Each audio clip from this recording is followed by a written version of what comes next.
साथियों नमस्कार। Real news channel में आपका हार्दिक स्वागत है। आज बात करेंगे ब्राह्मणवाद और अम्बेडकरवाद की। देश सदियों से गुलाम रहा है, लेकिन सामाजिक वर्चस्व ब्राह्मणवाद का रहा है।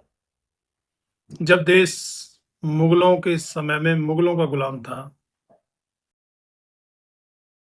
अकबर और महाराणा प्रताप की लड़ाई चल रही थी। महाराणा प्रताप जंगलों में भटक रहे थे। उस समय पंडित बीरबल, टोडरमल, राजा टोडरमल, राजा मानसिंह अकबर के दरबार में चटकारे ले रहे थे। समझ सकते हो। महाराणा प्रताप उनसे लड़ाई लड़ रहे हैं, लेकिन पंडित बीरबल वहां चटकारे ले रहे हैं। राजा टोडरमल और ठाकुर मान सिंह, और ठाकुर मान सिंह तो उनके सेनापति थे। तो समझ सकते हो, देश बेशक मुगलों का गुलाम था, लेकिन ब्राह्मण क्षत्रिय वैश्य मुगलों के साथ थे।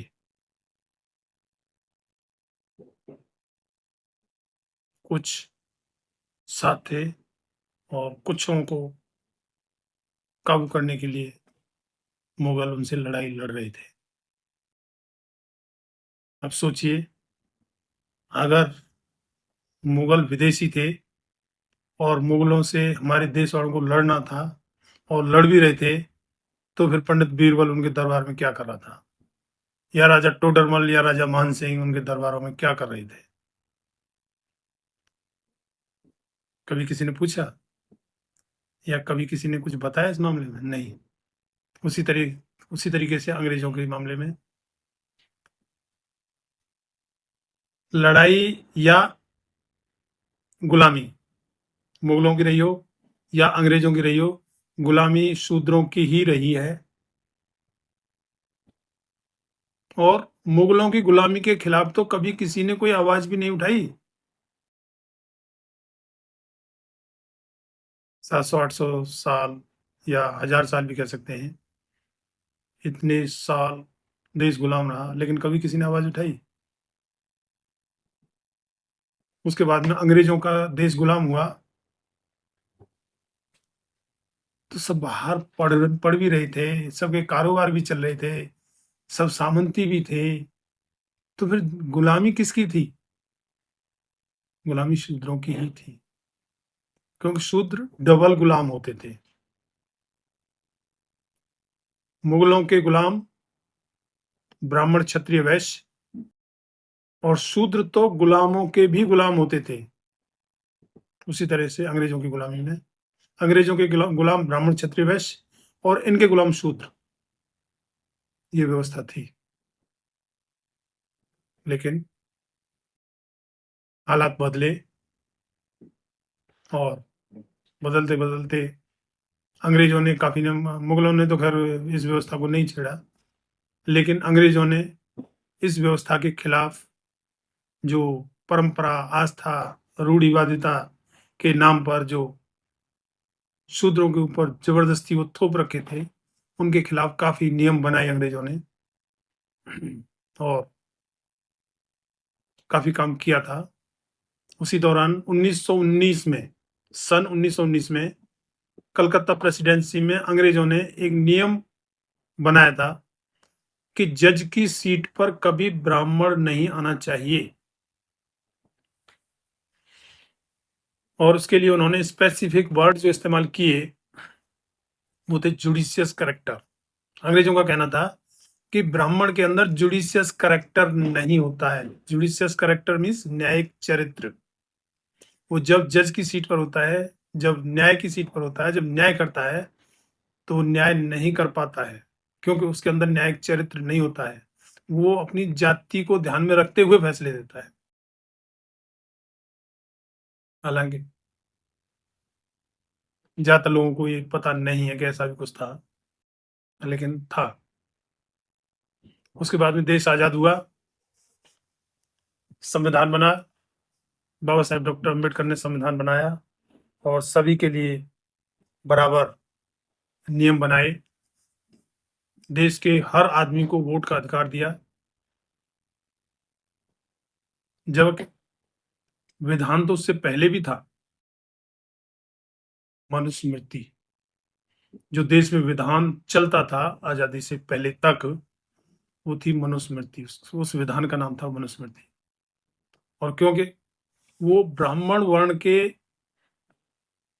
मनु महाराज ने लिखा था, और वो अंग्रेजों वाली बात वहां भी थी कि ब्राह्मण वर्ण का होने की वजह से उन्होंने मनुस्मृति में सब अधिकार, सारा मान सम्मान अपने वर्ण के लिए कर लिया, और कुछ क्षत्रिय और वैश्य के लिए कर दिया, और शूद्र के लिए तो कोई अधिकार नहीं और सजा सबसे ज्यादा।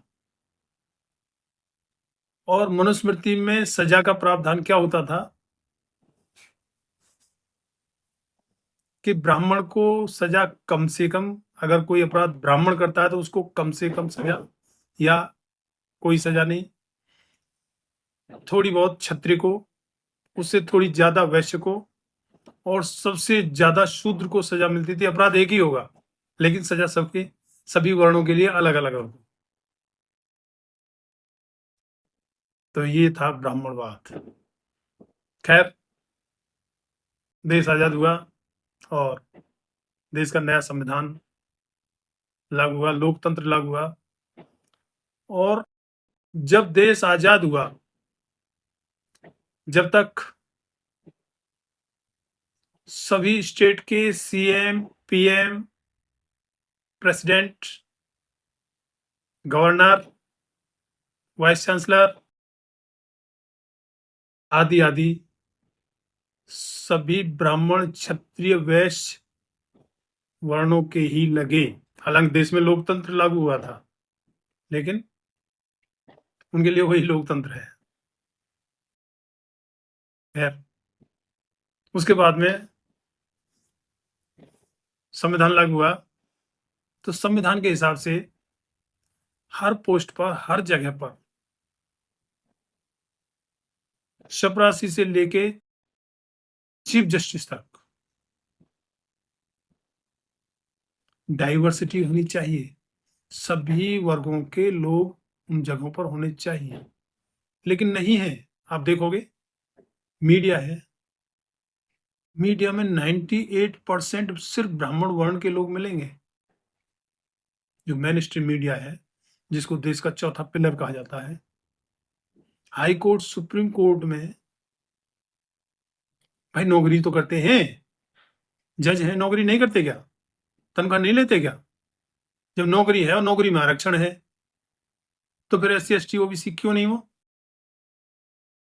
लेकिन नहीं, क्योंकि जुडिशियस करेक्टर नहीं है। और आजादी के बाद भी सत्ता उन्हीं लोगों के हाथ में रही है जिनके लिए अंग्रेजों ने कहा था इनमें जुडिशियस करेक्टर नहीं होता है, ये अपनी जाति को ध्यान में रखते हुए फैसले करते हैं। खैर, अब अम्बेडकरवाद बढ़ रहा है। एक कहानी याद आ रही है, मैं आपको सुनाता हूं। 4 दोस्त थे, उनमें एक ब्राह्मण था, एक क्षत्रिय था, एक वैश्य था और एक शूद्र था। किसी जगह पर थे, तो उन्होंने वहां, चारों दोस्तों ने प्रोग्राम बनाया। बोला भाई आज तो खीर खाने को मन कर रहा है। चारों ने मिलकर बोले चलो खीर बना लेते हैं। कोई चावल लाया, कोई दूध लाया, कोई चीनी, कोई ईंधन, कोई बर्तन। तो इस तरीके से उन्होंने खीर तैयार कर ली। लेकिन जब खीर तैयार हो गई तो उसकी खुशबू और वो देख के उनमें से एक दोस्त ब्राह्मण, उसको लालच आ गया और वो कहने लगा, बोले भाई ये खीर तो मुझे अकेले को ही खानी चाहिए। मन ही मन सोचने लगा। तो उसने प्रोग्राम बनाया, बोला भाई इस खीर को अब नहीं खाते हैं, इस खीर को रात को रख देते हैं और सुबह इसको खाएंगे तो इसका महात्म बढ़ जाएगा। मतलब देवता खुश होंगे, और वगैरह वगैरह जो भी बताया उसने। और साथ में बताया, बोला जो रात को सबसे अच्छा सपना देखेगा वही आदमी सारी खीर खाएगा। तो बाकी 3 भी एग्री हो गए, तीनों ने भी हाँ में हाँ कर दी, चलो कोई बात नहीं, सुबह खा लेंगे भाई। और जो अच्छा सपना देगा, सबसे अच्छा देखेगा, उसे तो सारी खीर मिल जाएगी, ये तो और बढ़िया है। सब अपनी अपनी सोचने लगेंगे, शायद सपना मेरा अच्छा आ जाए। तो रात को सो गए, सुबह सवेरे उठे तो चारों अपना नहा धो के तैयार हो गए, खीर के पास आए बैठे। बोले भाई बताओ किसने क्या सपना देखा। तो ब्राह्मण कहने लगा, बोला अरे तुम्हारा तो काहे का सपना रहा होगा, मेरा तो भाई कमाल ही होगा, मेरा तो आज इतना अच्छा सपना रहा, मैंने तो जिंदगी में कभी नहीं देखा था। बोले भाई बता क्या सपना था।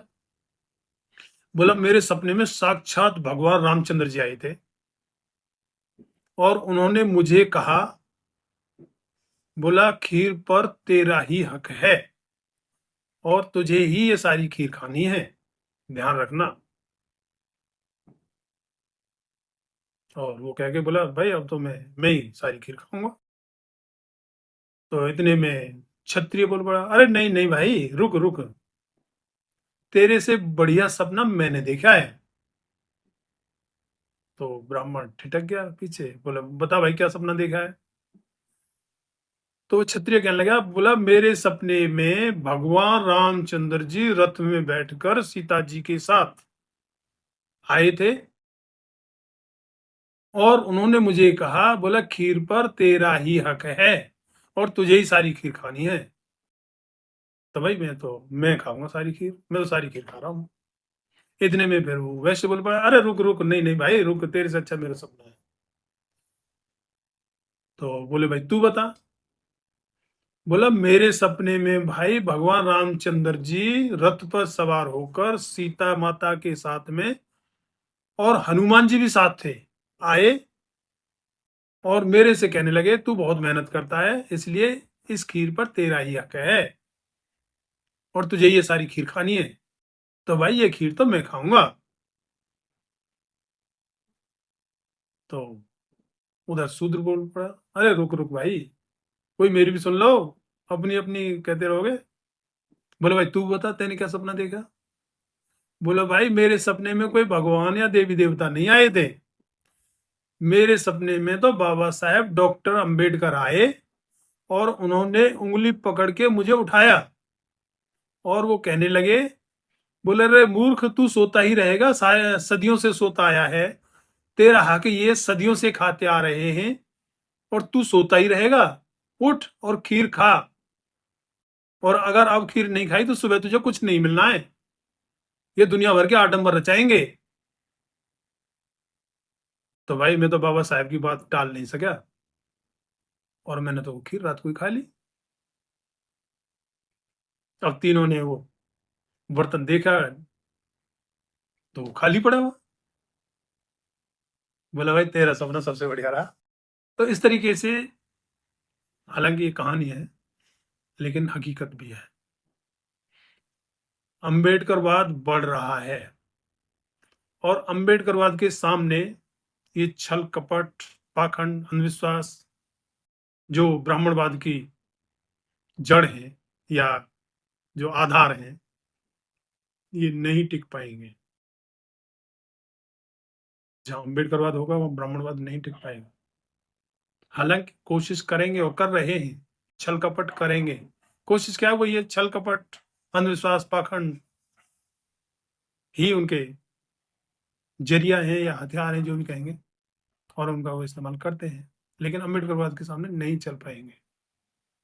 अब जैसे चल रहा है, जैसे जाति जनगणना है, पूरा देश चाहता है, जाति भारत की हकीकत है, किसी भी आदमी का काम जाति के बगैर नहीं चलता है। घर से जब निकलोगे या घर में भी जब बातें भी करोगे, नाते रिश्तेदारी सारी जगह तो जाति की बातें होंगी। लेकिन सत्ता में बैठे ब्राह्मणवादी वो कहते हैं जाति जनगणना नहीं कराएंगे। क्यों नहीं कराओगे भाई? बोले इससे जाति भेद फैलेगा। अगर जाति की गणना कराने से जाति भेद फैलेगा तो फिर धर्म की गणना क्यों कराते हो भाई? उससे धर्म भेद नहीं फैलेगा। उसका उनके पास कोई जवाब नहीं है और जवाब देते भी नहीं है। उसी तरीके से ईवीएम, दुनिया भर के टेक्नोक्रेट, इवन एलन मस्क जो विश्व का सबसे बड़ा टेक्नोक्रेट है, वो कहता है ईवीएम हैक करना बच्चों का खेल है, कोई बड़ी बात नहीं है, इससे बेईमानी हो सकती है, इससे चुनाव कभी भी नहीं होने चाहिए। लेकिन एक बीएससी पास ब्राह्मणवादी, जिसके पास शायद, हालांकि मुझे पता नहीं है, कोई ऐसी टेक्निकल डिग्री उनके पास हो, श्रीमान चुनाव आयुक्त के पास, लगता नहीं, वो कहते हैं नहीं ईवीएम सही है। अरे भाई, जिस पर देश को विश्वास नहीं, जनता को विश्वास नहीं है, तो फिर किस चीज का चुनाव करवा रहे हो? लोकतंत्र लोक लाज से चलता है, विश्वास जरूरी है। जिस पर विश्वास नहीं उसी पर आप टिके बैठे हो। क्यों? क्योंकि जुडिशियस करैक्टर दिखाई नहीं दे रहा है।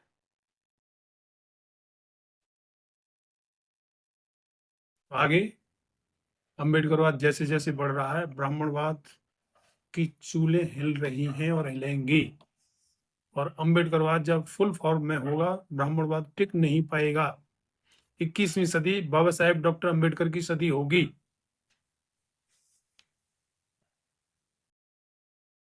खैर, पोस्ट अच्छी लगी हो तो चैनल को सब्सक्राइब, लाइक, शेयर और कमेंट में अपनी राय जरूर दें कि खीर किसको खानी चाहिए थी, या बाबा साहेब डॉक्टर अंबेडकर ने सही सलाह दी। धन्यवाद। जय भीम।